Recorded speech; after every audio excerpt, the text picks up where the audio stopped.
वाह वाह मम्मा, क्या स्वाद है। अरे मेरे राजा, सबका राजा आरती और मसाला।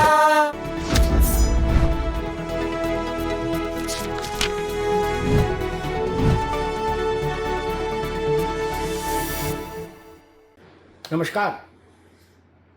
2024 के लोकसभा चुनाव के जब नतीजे आए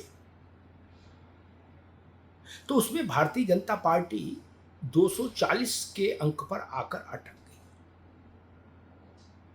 लोकसभा में बहुमत के लिए 272 चाहिए और भाजपा अटक गई 240 पर। लेकिन खैर, जनता दल यूनाइटेड और टीडीपी के समर्थन से, चूंकि वो एनडीए के चुनाव पूर्व के सहयोगी थे, तो कुल मिला के एनडीए की संख्या पर्याप्त थी सरकार बनाने के लिए। और उस क्रम में फिर नरेंद्र मोदी ने तीसरी बार भारत के प्रधानमंत्री पद की शपथ ली।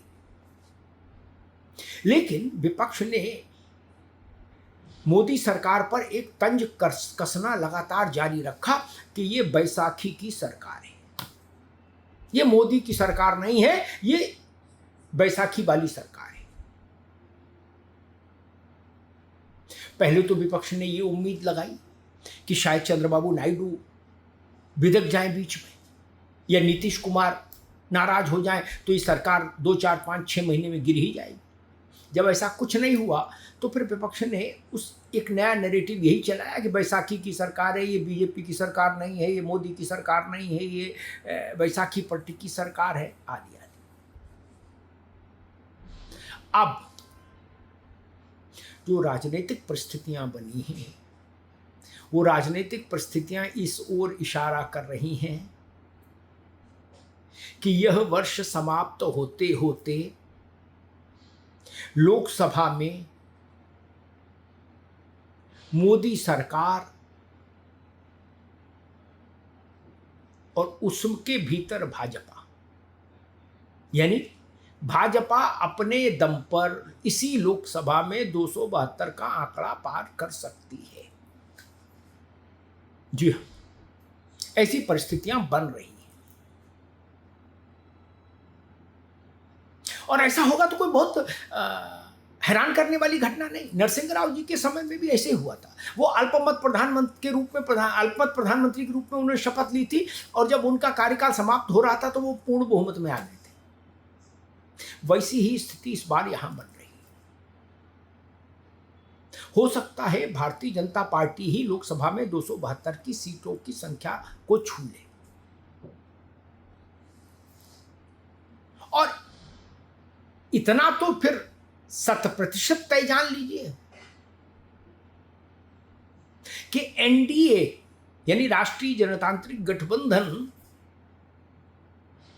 इस वर्ष के भीतर ही लोकसभा और राज्यसभा दोनों सदनों में लगभग 2/3 मेजॉरिटी के इर्द गिर्द पहुंच जाएगा।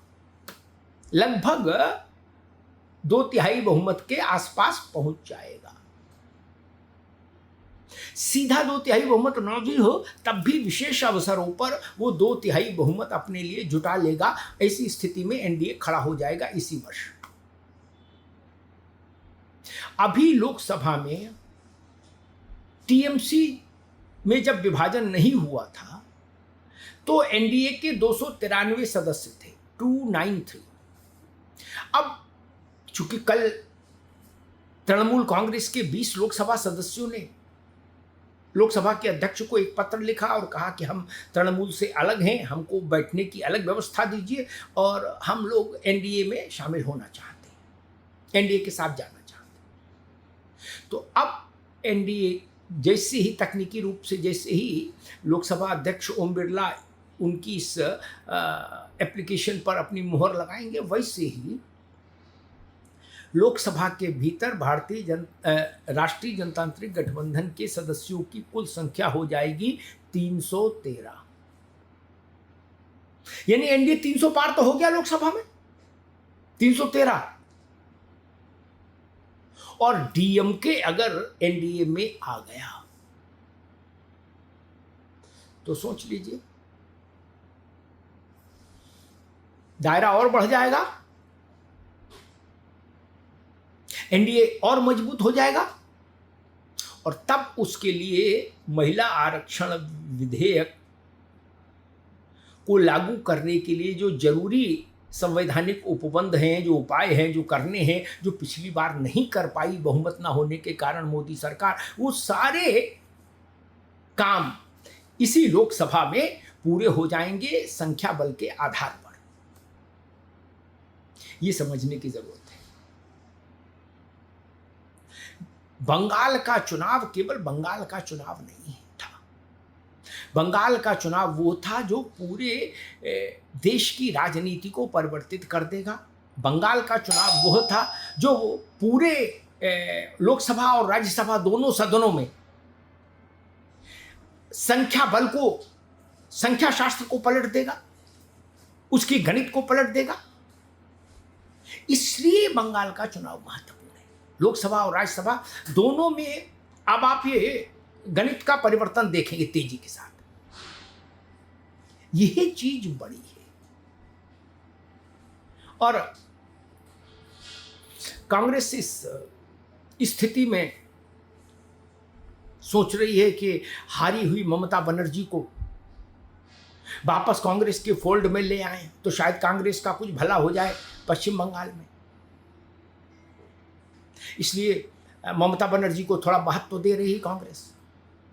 सोनिया जी ने भी कल इंडिया अलायंस की बैठक में ममता जी को गले लगाया। राहुल गांधी ने भी उनकी प्रशंसा की और कहा कि पश्चिम बंगाल में 100% धांधली हुई है चुनाव में। सोचिए, इससे पहले ये नहीं कह रहे थे। जब ममता हारी थी तब राहुल गांधी ने वक्तव्य नहीं दिया था कि पश्चिम बंगाल में 100% धांधली हुई है। लेकिन आज वो उनको समझ आया है कि बंगाल में 100% धांधली हुई है। लेकिन इन सब चीज़ों से राजनीतिक घटनाक्रमों पर बहुत फर्क नहीं पड़ता। राजनीतिक लोग जो तय कर लेते हैं वो वही करते हैं। ये सच ये है आज की तारीख का कि ममता बनर्जी का संसदीय दल विभाजित हो गया है। लोकसभा की चिट्ठी लोकसभा अध्यक्ष तक पहुंच गई है। राज्यसभा में ये काम होना बाकी है। राज्यसभा में ममता की पार्टी के 13 सदस्य हैं। एक ने इस्तीफा दे दिया, बचे 12 में 2/3 का गणित अगर आप लगाएंगे कि 2/3 का विषय चाहिए ना दल बदल विरोधी कानून से बचने के लिए, तो 7 MP चाहिए राज्यसभा में। अगर 7 MP राज्यसभा के टीएमसी के एक साथ खड़े हो जाएंगे तो राज्यसभा में भी टीएमसी संसदीय दल टूट जाएगा। जिस तरह से लोकसभा में 28 सांसद हैं तृणमूल कांग्रेस के, उसमें से 20 ने बगावत कर दी और चिट्ठी लिख दी स्पीकर को, तो यहां मोर देन 2/3 हो गया। 2/3 से ज्यादा बड़ी संख्या हो गई तृणमूल से अलग होने वाले सांसदों की, ममता बनर्जी के नेतृत्व को ठुकराने वाले सांसदों की। तो कुल मिला के तस्वीर ये कि भारतीय जनता पार्टी को केवल बंगाल में शासन नहीं मिला है, उसको लोकसभा और राज्यसभा में भी सुविधाजनक अंकगणित हासिल हो रहा है। बंगाल की ये देन है। केवल शुभेंदु अधिकारी मुख्यमंत्री बने यही लाभ नहीं है। लाभ ये भी है कि लोकसभा और राज्यसभा दोनों सदनों में भारतीय जनता पार्टी और एनडीए और ज़्यादा कंफर्टेबल जोन में आ गया है। धन्यवाद।